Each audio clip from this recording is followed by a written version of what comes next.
Hello, friends, beautiful people, fellow visionaries. It is Catherine. We are in June already. June, what is it? June 3rd. Holy cow. I wanted to come in and give you guys a little bit of energetic boost and perspective and talk about something that's a recurring theme. So the last 3 days, I have been teaching an incredibly potent and powerful workshop with my friend Becky Schoonover. She's a friend and biz bestie, and we have never offered a teaching container together before, and I've never done a collaborative teaching before.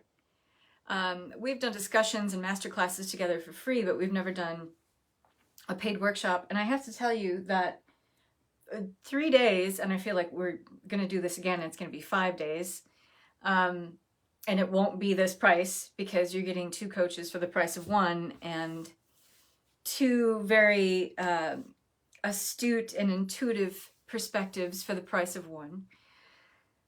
So we spent these 3 days with an intimate group of women doing this coaching program.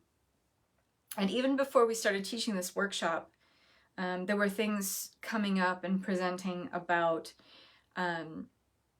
things breaking down, things collapsing, things falling apart.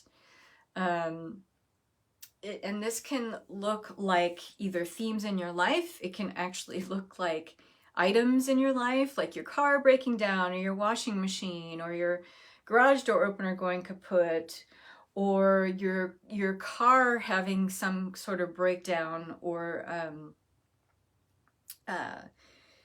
anything that runs on a motor getting interrupted, or things that are on a timer getting screwed up. It can be, your toaster oven is on the fritz. There's so many ways that this can present itself, not just looking at maybe themes in your life or ways of being that you've identified with for a certain amount of time, although it's all connected, I will say that. And so this is already something that was creating stirrings in my own life, and I was seeing happenings in my own life because I've had a lot of things kind of breaking down in and around my house. And then things that just stopped making sense to me in a certain way, like thinking about something or putting my energy towards something. It's like, really, I used to think that way about this, or I used to have this idea, and it's almost like a timeline, like blip, like we can pop into a different timeline or out of the density of a level of timeline, because each timeline, if you think of it as a container of energy, has different hubs of consciousness within that timeline. And so it's more like, and the way I'm being shown is that the timeline that we've been in, we were in a lower hub consciousness of it, and now we're raising to kind of intermediate level. And so even if it is because we are a group of visionaries and divine disruptors and luminaries, so even if the way you've gone about maybe creating ideas or using your imagination before, and it's a way you've become very accustomed to creating anything new or manifesting in your life, maybe even if you have certain steps you follow to manifest or create things in your life, like they're just not working, then this talk is for you. I want to talk about this. So, and I should really be sharing this. I just had a thought, like, I should really be sharing this in other places. So I'm going to do that. Because this is just, it's so powerful. And it's something that did come up in the class that Becky and I were teaching today. So let me see if I can just share this really quickly, because I think this is such an important theme. And I think it's actually touching on so many people's lives at the moment. And I can't share it, but I will download it and share it. So first of all, is anyone noticing this? Is anyone noticing that things are breaking down, shifting, things are falling apart? appliances are not working anymore, or they're really wonky or unreliable, things like that. So these are timeline corrections. You could think of these as expressions of timeline corrections. So what does that mean? Because that sounds jargony. So a timeline correction is when there's a vibration, let's just say an available bandwidth of frequency or energy. That's what funds a timeline. There's a certain energetic, a level of energy that gives the fuel for a timeline to work. Okay? And we have many, many different timelines. We're all operating on our own personal timelines, and we're all operating on a collective timeline. We're operating on a humanity collective timeline. We're operating on an ecological timeline. We are operating on a planetary timeline. We're operating on cosmic timelines. There are so many different timelines. We can't even wrap our heads around it, okay? So in the collective, let's just say we're holding a certain bandwidth of energy. So everyone in the collective, meaning everyone in the human family, is contributing to this energy. And we call it a collective timeline, okay? So we're all personally contributing to it. But in our personal timelines, we are learning new things about ourselves, or remembering things on a soul level about the truth of who we are on a spiritual level. Or we are learning how to do new things in our life. We're learning how to navigate things differently, maybe be more empowered in our lives, feel more balanced, more courageous. So anytime we are doing something that we associate with something better, more wholesome for ourselves, more beneficial for ourselves and our lives, we are moving up in harmonic. So we all emit a tone, a frequency, every single one of us, okay? When we do the work on bettering ourselves, we're always moving up a different octave. We're moving up to a different harmonic, a different resonance of energy, a different bandwidth of energy. We're moving higher, okay?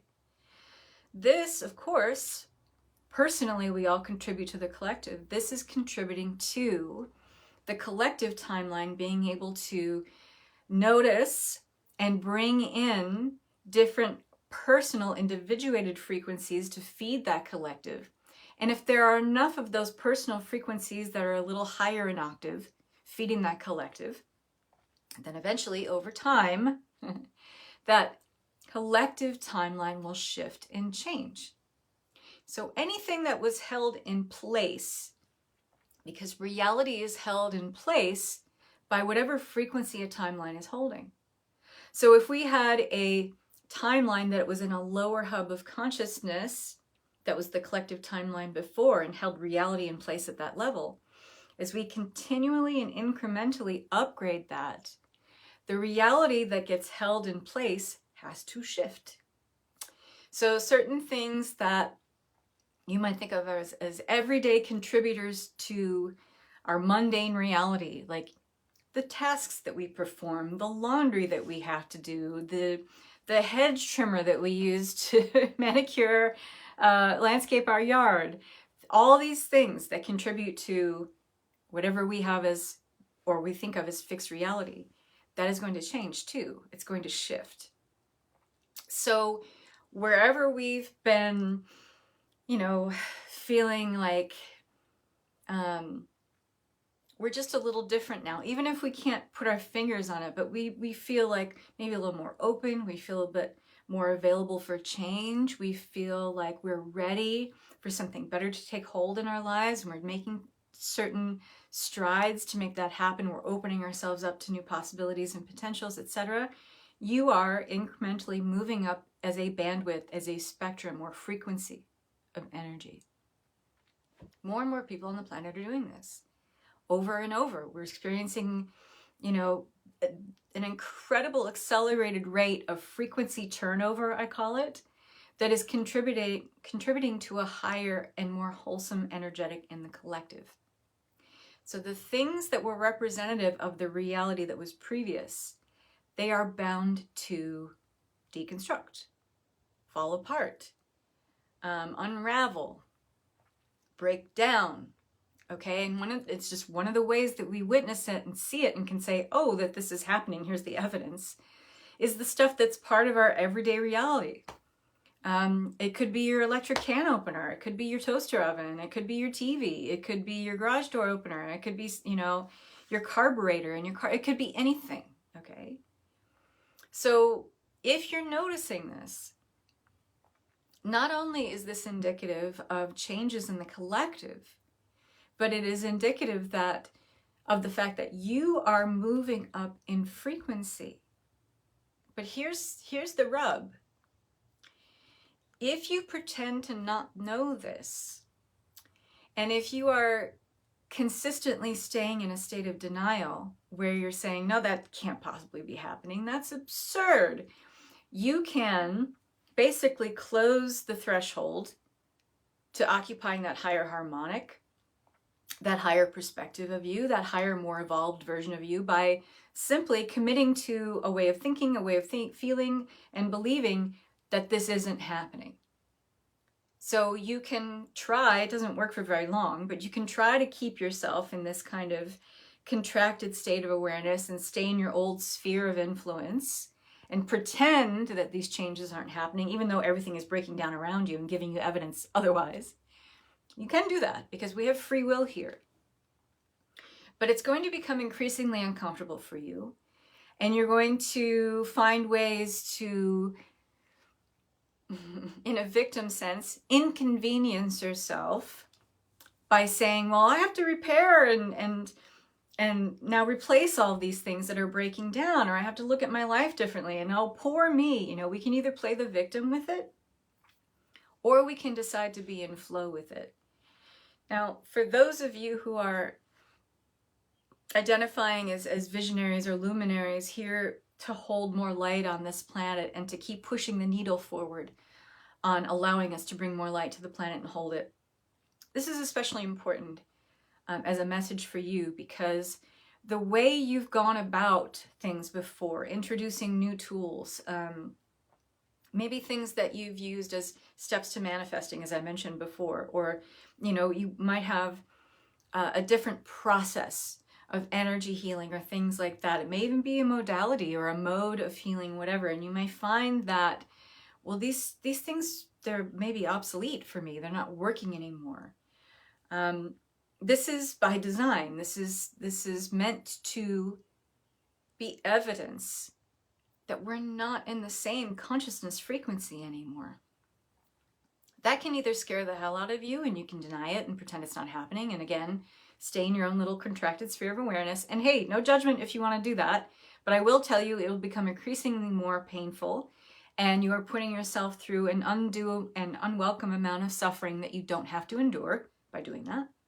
It's actually a lot less painful to just say, okay, I realize this is happening, so I'm willing to be led. I'm willing to be led by the heart, because this is not a change or a trajectory that we can force with mental matter. It is something that we have to be willing to be led by in the heart, okay? And by the way, this is what my spiritual mentorship is all about. It's about learning to be in this place of willing to be led by heart-based energies, because we cannot build unity consciousness without that.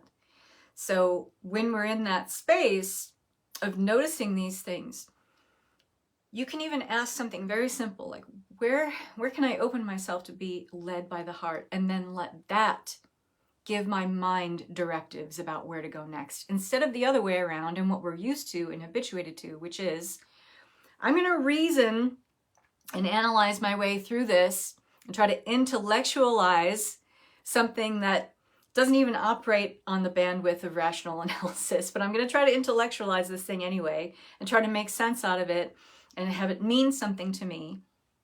What you're doing then is trying to give the mind direction to suss out something that it doesn't have the ability to work with.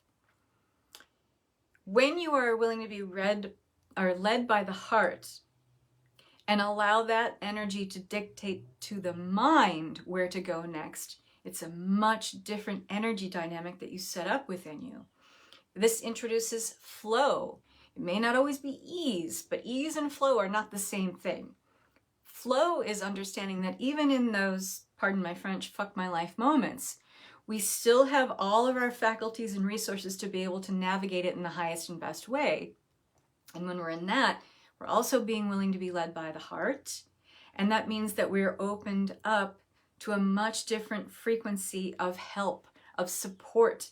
All of the energies that align with love-based frequencies are then open to us. And we realize that we are in a solution-based energetic state rather than in a problem-based energetic state. Solution-based energetic state, problem-based energetic state, totally different, okay?